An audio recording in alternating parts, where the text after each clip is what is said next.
Is your PC getting slower every day? Is your storage always full? In this video, I'll show you how to delete all hidden junk files from your Windows computer in just one click, without installing any software. This method works on both Windows 10 and Windows 11.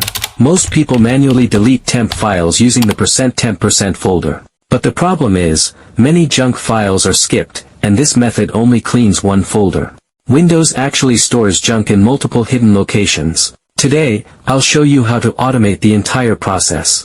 Now let's create a powerful Windows Cleaner script step by step. Open Notepad and type these commands exactly as shown on screen. Script is also available in description. This method works perfectly on both Windows 10 and Windows 11. Be careful because many users make mistakes in this step. Now our file has been saved in desktop as cleaner.bat. Now right-click the file and select Run as Administrator.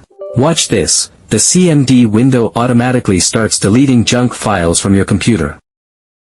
Pro tip, if you want this cleaner to run automatically every time your PC starts, open Run and type shell startup. Then paste your cleaner shortcut inside this folder. If this video helped you, make sure to save his video, must like, subscribe, and comment below how much storage you freed after using this method.